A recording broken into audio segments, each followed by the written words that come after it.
Ya, kalau manusia mungkin kau yang berjanji, kau yang mengingkari, kau yang memulai, kau yang mengakhiri, itu kan? Allah tidak, berjanji pasti tepat. Ya, karena itu di ayat lain diancam lagi sama Allah. Nih seharinya bisa 1000 tahun. Kalau kamu ngeyel bisa 50.000 tahun. Makanya yang di As-Sajadah itu nanti 1000 tahun, di Al-Ma'arij 50.000 tahun. Tuh, bagi penantang yang seperti ini tuh dikasih gambaran tuh 50.000 tahun tuh. Kayak naiknya malaikat yang membawa laporan disampaikan kepada Allah itu bagian dengan kecepatan cahaya tertentu saking jauhnya. Jadi kan gambaran metafornya itu betapa tinggi ya dan dahsyat keadaan di akhirat itu. Jadi kalau di As-Sajadah nanti kita akan detil kalau ngaji tafsir. Di As-Sajadah kenapa satu hari sama dengan 1000 tahun? Tapi ketika di sini 50.000 tahun di Al-Ma'arij itu. Nanti ada hikmahnya tersendiri. Maka diancam oleh Allah tuh. Ya, makanya ketika ancaman itu mulai muncul, mereka mulai ragu. Ya, di Ali Imran ayat 24 tuh mulai ragu. Jadi ini menarik nih. Kalau di Al-Baqarah itu pakai tak kecil, wa qalu lan tamassana an-naru illa ayyaman ma'dudah. Taknya kecil. Ketika pindah ke Ali Imran ayat 24, Quran surah 3 ayat 24, lihat ya. Paling kanan, agak ke atas sedikit. Ya, dzalika bi annahum qalu lan tamassana an-naru illa ayyaman ma'dudat. Taknya maftuhah, terbuka. Nggak percaya silakan cek mushaf. Yang Al-Baqarah taknya tak marbutah. Yang di Ali Imran taknya maftuhah, terbuka, ada alifnya. Ya kan? Wa gharrahum fi dinihim ma kanu yaftarun. Mereka mulai ragu tuh, mulai tertipu dengan keadaan dan mulai ragu. Ya. Nah, dengan apa yang mereka nyatakan sendiri. Jadi bingung ketika ditanya emang berapa hari kamu maunya kalau sehari 1000 tahun. Mulai mikir lagi tuh, pindah redaksinya. Wah, itu kalau ngaji tafsir dengan pengetahuan bahasa yang dalam, itu rasanya tuh sensasinya beda gitu ya teman-teman. Nah ini saya mau katakan begini. Jadi saya mau katakan warisan yang disampaikan setan yang ketiga itu, karena dia sudah menyatakan sendiri komit bahwa dia menerima masuk neraka, artinya dia memang persiapkan diri, ya kan? Dan sikap ekspresi dia itu sudah menantang adab dengan minta tangguh, ya pengen buktikan kesombongan, itu sudah menantang sifatnya. Akhirnya apa yang terjadi? Allah siapkan yang paling dahsyat nerakanya, yang membakar dia sama sekali sampai kerasa rasanya. Ya itu yang disebut dengan sair itu. Ya jadi Allah tuh ingin menghancurkannya rasa itu sampai kerasanya. Cara berpikirnya, rasanya, kesombongannya itu didalamkan dalam rasa kesombongan itu, dihancurkan semua. Ya itu diwariskan. Pewaris ini melahirkan sikap-sikap yang nggak jauh berbeda. Ya apa diantaranya? Ini nanya sambil ngolok-ngolok, sambil nantang. Setiap masa punya eranya, mungkin beda-beda. Ya orang-orang Yahudi dulu mengatakan paling berapa hari begini. Orang sekarang mungkin akan berbeda. Oh di neraka ya? Nggak apa-apalah gitu kan. Mungkin ada AC-nya, mungkin begini. Bisa ketemu dengan teman yang lain juga. Nanti kita kumpul-kumpul ya, bisa terjadi begitu. Ya ini nyata ya. Kalau disampaikan begini pasti kejadian. Tinggal dilihat saja. Ada nggak? Kalau ada yang begitu, bagaimana sikap kita? Kita doain. Karena sepanjang berkehidupan itu dia punya hak untuk berubah. Kita bantu supaya kita juga ada pahalanya dan ada nilai kebaikan. Makanya di Islam tuh toleransinya tinggi sekali. Saya sering katakan Fir'aun itu sefir'aun-fir'aunnya. Ya, saking sayangnya Allah untuk menetapkan keadilan, masih diutus 2 nabi, Musa dan Harun. Dengan Musa dan Harun. Ya, ini teman-teman sekalian keadaan begini, maka sikap kita bedakan. Hukum positif tetap diproses. Kalau ada hal-hal terkait dengan hukum positif, yaitu tidak menghindarkan ini untuk memproses hukum positif berlanjut. Ya kalau enggak, setiap orang nanti enak saja melakukan perbuatan yang tidak terukur dan tidak ada nanti ya pagar-pagar untuk memagari itu, sehingga tidak terjadi stabilitas dalam kehidupan, dalam konteks berbangsa, bernegara, bermasyarakat. Nah, tapi sikap moral kita sebagai muslim, ya kita mendoakan, terus kasih kemudian pencerahan-pencerahan yang menyadarkan. Adapun dia memilih dalam keburukannya, itu resiko dia, yang penting tugas kita selesai. Jadi kalau dihisab tuh kita dengan Allahnya ringan. Ya, di hidayat, apa yang kamu lakukan ketika ada yang seperti itu? Kamu kan dapat amanah untuk berdakwah. Kita sesampai, ya Allah, Engkau maha tahu dengan apa yang hamba kerjakan. Dan Engkau bisa menelisik ke dalam jiwa hamba yang paling dalam.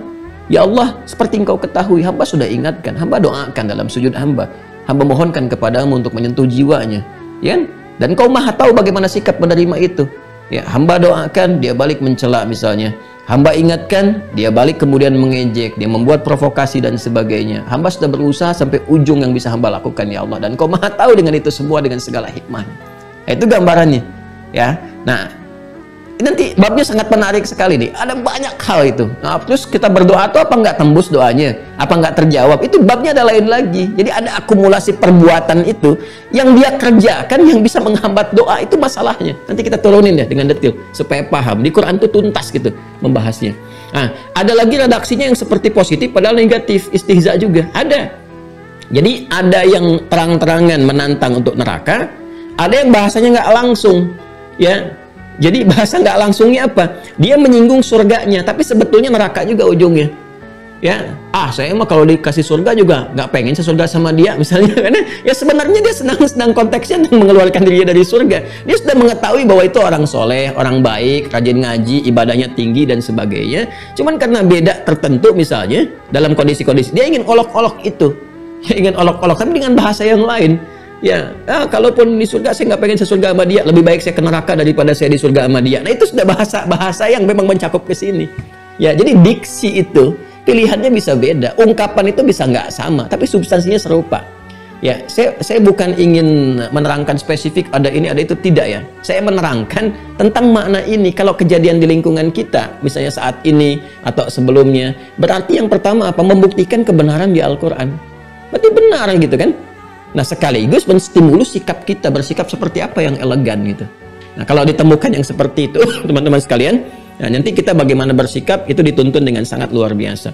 Lil kafirina laisa lahu dafi'. Bagi orang-orang yang ingkar ini, yang tertutup, yang keras perangainya, yang menantang azab ini, nanti ketika sudah bertemu dengan real azabnya, udah nggak ada lagi tempat dia untuk mengelak. Ya. Dan tidak ada lagi peluang dia untuk berlari, ya, untuk berpaling, untuk menghindari dan sebagainya. Dan nggak ada penolong. Dafi itu bisa berarti penolong, perisai, ya, yang menolong dia misalnya supaya tidak terjebak pada sesuatu, ya. Bisa berarti juga celah untuk berpaling, ya, untuk menghindari itu. Jadi kalau ada di hadapan tuh nggak bisa menghindar. Dan menariknya begini teman-teman sekalian, biasanya nanti kita akan lihat karakteristiknya itu, ya, kita akan lihat. Biasanya memang di dunia itu juga itu ditunjukkan secara psikologis kepada kita. Di orang-orang yang seperti itu kalau sudah terancam, ya, misal nih ada orang yang demikian terus terancam nih, ya, melakukan penistaan misalnya, dan ngolok-ngolok dan sebagainya. Nah, udah itu masuk di hukum positif nih, terancam dia, kena nih misalnya, dan di hadapan dia ada ancaman misalnya, ada hukuman, ada apa, yang kira-kira dia udah nggak bisa ngelak lagi tuh, itu kelihatan nanti secara psikologis. Nanti kita akan lihat bagaimana nih, ya, pura-pura takut gini, khawatir, udah macem-macem, udah minta-minta, udah ini, itu udah nggak bisa ngelak lagi di hadapannya. Nah, itu miniatur kehidupan. Mumpung di dunia cepat perbaiki, karena di akhirat itu lebih dahsyat. Coba lihat deh sikapnya, ya, ada yang seperti itu kalau udah terakumulasi karena hal tertentu. Jadi begitu real hukuman ada di hadapan itu, dia udah nggak bisa mengelak, udah diam, kelihatan dari ekspresinya. Nanti kita akan lihat psikologisnya bagaimana tuh karakteristiknya. Ya, dia akan berbuat sesuatu yang memungkinkan dia untuk menghindar dari itu semua. Mungkin di dunia kita masih bisa lihat pura-pura pingsan, pura-pura jatuh, pura-pura ini menghindar, takut begini begitu. Di dunia masih bisa begitu. Di akhirat tuh nanti akan lihat. Dan karakteristik ini ada. Nah, kalau ada terjadi di dunia tuh, nah, maka itu titik balik sebetulnya. Titik balik untuk disupport kembali. Ya, kemudian diberikan pencerahan, ya, masih punya hak diberikan pendampingan, ya. Kalau dia ada pada titik kesadaran, jangan terus dihukumi, balikin sehingga lebih menjadi manusia yang berkualitas, yang lebih baik. Tapi kalau itu bertahan sampai meninggal, mari kita lihat, dia nggak bisa membela diri, berpaling, menghindar dan sebagainya. Minallahi dzil ma'arij. Ya, kenapa? Karena yang di hadapan dia sekarang Allah yang memiliki segala ketinggian, kemuliaan, keagungan. Dzil ma'arij, yang punya segala keagungan, ketinggian, kedahsyatan. Ya, kita baru dapat bentuk tunggalnya aja, Mi'raj. Itu dahsyatnya udah luar biasa. Tiap tahun diingat-ingat, dipelajari. Itu baru Mi'raj. Sekarang jamaknya Mi'raj itu Ma'arij namanya. Ya. Jadi kita baru melihat Nabi SAW diisrakan, itu sudah luar biasa. Kemudian Mi'raj, ya, di hadis Muslim, hadis 162 itu sampai naik nerima, itu dahsyatnya luar biasa. Sampai tiap tahun dikenang, diingat, dipelajari, terus diamalkan. Ini sekarang, ya, akumulasi dari Mi'raj itu Ma'arij namanya. Allah yang punya semua keagungan itu. Nah, sekarang orang ini akan berada di hadapan Allah. Gimana bisa mengelak? Ya, di depan aparat saja kalau sudah ini ciutnya luar biasa. Sekarang di hadapan Allah yang menciptakan semua hamba. Ya, semua semesta, universe dan sebagainya. ya kan? Yang ketinggiannya itu, ketinggian kedahsyatan keagungan, itu malaikat yang baru melapor aja itu sudah 50.000 tahun itu. Perbandingan dengan jarak dunianya. Itu dengan kecepatan cahaya. Malaikat kan diciptakan dari cahaya. Seingat hadis Muslim nomor hadis 2996, 2996 dikonfirmasi dari Sayyidah Aisyah radhiyallahu taala anha, ya, ketika ditanyakan dari apa malaikat diciptakan, apa kata Nabi? Khuliqatil malaikatu min nurin wa khuliqal jannu min marijim min narin wa khuliqa adamu mimma wusifa lakum. Ya, malaikat diciptakan dari cahaya. Makanya kalau malaikat bergerak berarti kecepatan cahaya kan? Ini yang dianalisis oleh Ibnu Sina, Avicenna, sehingga melahirkan kitab namanya Al-Basair, mengukur kecepatan cahaya dengan pecahan desibel yang paling dalam. Ditemukan kelak kemudian karyanya oleh Einstein. Dari situ terinspirasi dan melahirkan IMC kuadrat dengan kecepatan rumus kecepatan cahaya itu. Mungkin belum banyak yang tahu. Tapi saya sering katakan pondasi kemewahan barat itu dengan pengetahuannya itu saripatinya dari Islam. Khazanah keislaman yang di Spanyol itu yang 7 abad. Banyak di riset. Ya, kalau mau ayo buka kelas. Nanti kita tunjukin itu satu sambil dibahas turunan. Ya, tapi kita nggak boleh mencela atau ini tidak. Mereka mau mempelajari itu dan membangun peradabannya dari situ, sekalipun menanggalkan sisi spiritualnya. Nggak bisa kita cela, karena objektif kan pengetahuan itu. Seperti kita sekarang belajar dari Barat, nggak ada masalah kan? Gitu. Yang salah itu ketika sudah dikasih nggak dipakai. Yang lebih fatal kesalahannya sudah dikasih nggak diriset, nggak dipakai, nyalahin orang. Itu kita harus objektif, ya harus objektif dilihat. Tapi juga harus jujur. Jangan sampai karya orang diklaim jadi karya sendiri. Nah, itu jadi persoalan. Nah, ini sebetulnya indahnya Islam tuh. Balik ke sini ya. Ta'rujul malaikatu war-ruhu ilaihi fi yaumin kana miqdaruhu 50.000 sanah. Yang saking dahsyatnya ma'arijnya Allah itu, ketinggian, kehebatan, keagungannya. Gambarkan ada Allah nih, malaikat aja, makhluk yang kecepatan cahaya, yang tinggi, yang dahsyat, menghadap Allah saya dengan keagungannya. Itu perbandingan, komparasi dengan dunia itu bisa 50.000 tahun. Kecepatan cahaya itu. Sekarang kamu menantang azab bagi yang punya itu. Kamu berhadapan di hadapan dengan Allah. Mau lari, mikir, kata Allah tuh. Bahasa kitanya begitulah. Kamu mikir nih.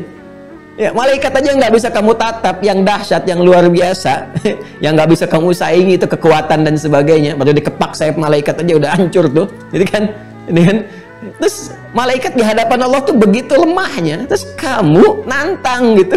Sampai di hadapan Allah pengen mengelak, mikir. Nah itu bahasa kita ya, oh mikir. Jelas ya? Nah kemudian teruskan ya, ya Muhammad SAW, fasbir sabran jamila. Nah ini, wah saya tuh selalu ya kalau kita ngaji Quran tuh selalu kita menghadirkan sikap fabi ayyi ala rabbikum atukadziban. Jadi Quran tuh nggak ada yang nggak lembut, gitu ya. Nggak ada yang nggak mulia, semuanya tuh elegan tuh sifatnya. Ya Muhammad, kalau ada yang begitu sallallahu alaihi wasallam, fasbir sabran jamila. Sabar dulu aja dengan kesabaran tingkat tinggi yang ekstra. Jadi perpaduan antara sikap memperbaiki, mengobati, dan sisi hukuman itu dipadukan dengan kesabaran dengan mengayomi. Itu indah itu. Jadi ada tahapannya tuh. Kalau ada orang berbuat salah begini, sabar dulu coba sampai titik kamu bisa berusaha maksimal memperbaiki dia. Kalau dia memang memilih seperti itu, teruskan lagi ayatnya. Jadi satu sisi ada peluang pahala bagi kita untuk mendakwahi, menampilkan kebaikan. Sisi lain, kalau dia konsisten dengan kesalahannya, ya, konsisten dengan kesalahan yang paling bahaya tuh. Ya, dia sudah melewati 10 tahap sampai konsisten dengan kesalahan. Jadi konsis 1, konsis 2, konsis 3, konsis sampai konsisten. Jadi dia mengakumulasikan keburukannya tuh sampai konsisten dalam kesalahan. Maaf ya, ini kadang kita harus sedikit-sedikit ya kemas. Apa yang terjadi? Innahum yarawnahu ba'ida wa narahu qariba. Nah, ini dia. Ini sikap bagi insan beriman ya. Ini saya sedikit padukan dengan tafsir supaya terasa kenikmatannya kita ngaji Quran. Jadi orang beriman itu visi hidupnya itu selalu akhirat orientasinya.